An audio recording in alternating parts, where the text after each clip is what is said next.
Aujourd'hui, c'est la Corse. Le président de la République vient d'arriver ce matin dans l'île pour un voyage officiel de 48 heures. Voyage qui intervient 1 an après l'élection de la première assemblée régionale et 6 mois après l'envoi de forces spéciales de police commandées par le commissaire Broussard pour mettre un terme à l'insécurité dans ces 2 départements de Corse. C'est dès son arrivée à Ajaccio que le président de la République a prononcé un discours dans lequel il s'est adressé au peuple de Corse. Sur place, l'un de nos envoyés spéciaux, Daniel Lecaux.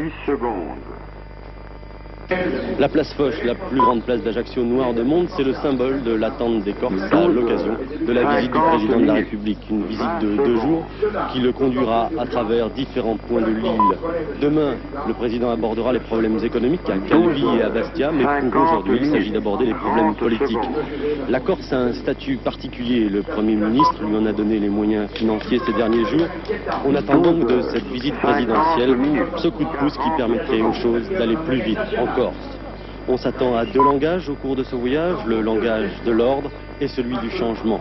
Pour l'ordre, le président de la République rappellera que le statut particulier s'inscrit dans le cadre des institutions de la République et que les nationalistes et les radicaux ne doivent pas se tromper sur ses intentions.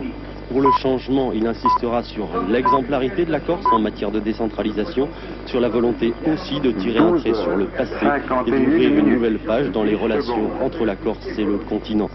La plus grande difficulté pour le président sera donc au cours de ces 2 jours de trouver un point d'équilibre entre ces 2 langages, celui de l'ordre et celui du changement. On m'a dit ici et là, il faut parler du peuple corse. Mais je n'ai pas attendu cette recommandation pour le faire. Puisque dans la proposition de loi sur un statut particulier de la Corse, 18 décembre 1980, déposé par le groupe parlementaire auquel j'appartenais à l'époque, figurait cette expression, et puisque l'exposé des motifs du projet de loi du 7 janvier 1982, signé par M.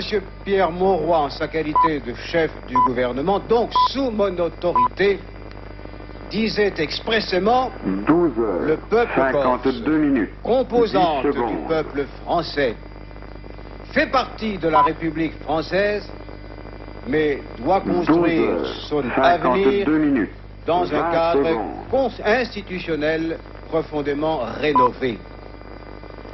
Je parlerai donc au peuple corse pour lui dire mon attachement, la confiance que je lui fais et le respect que je lui porte, mais en même temps pour que les mots ne prête pas à confusion.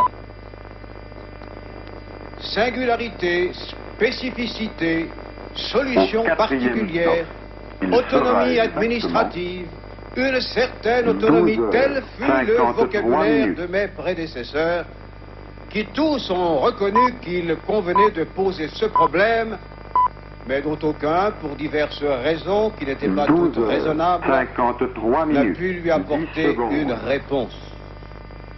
Le gouvernement que j'ai constitué, lui, l'a fait. Mais il l'a fait en refusant de séparer le peuple corse du peuple français et en réaffirmant l'appartenance de la Corse à la République française. C'est clair.